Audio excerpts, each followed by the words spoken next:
as U.S. and Arab leaders continue ceasefire negotiations between Hamas and Israel. The threat of a ground invasion looms over Rafah, a city in southern Gaza. A South Bay doctor recently returned from a 5-week medical mission to Rafah. He spoke about his first-hand experience from the front lines.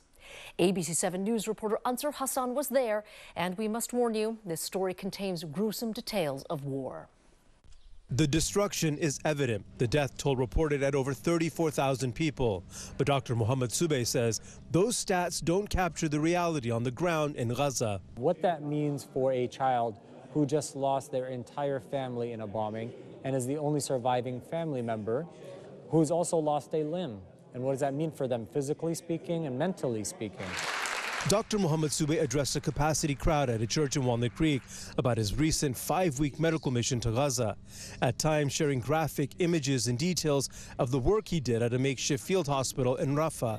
It was set up to help 50 people a day. Instead, he says they treated more than 1,000 people daily. You don't know if you're going to have antibiotics. Definitely didn't have anesthetics. We just had ketamine, which is a dissociative medicine that dissociates your mind from your body, and we were doing major surgeries, opening chests, abdomens, resecting intestines. Dr. Subeh works at 2 South Bay hospitals. Since his return, he's also been meeting with elected officials, most recently in Washington, D.C., to give a first-hand account of the war.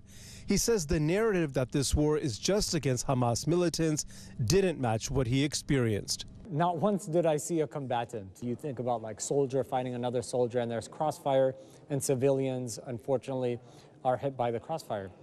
All of my patients were civilians that came to me, shot deliberately. Saturday's event also featured the exhibit The Soul of My Soul, biographies and photos of children killed in Gaza.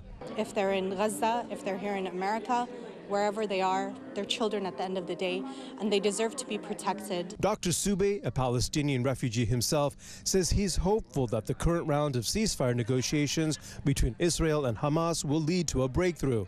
But he also hopes part of that includes more accountability and an end to the humanitarian blockade, which is keeping aid out of Gaza. 196 humanitarian aid workers were killed, and we don't hear about that. That tells me those actions speak louder than the words that we're hearing.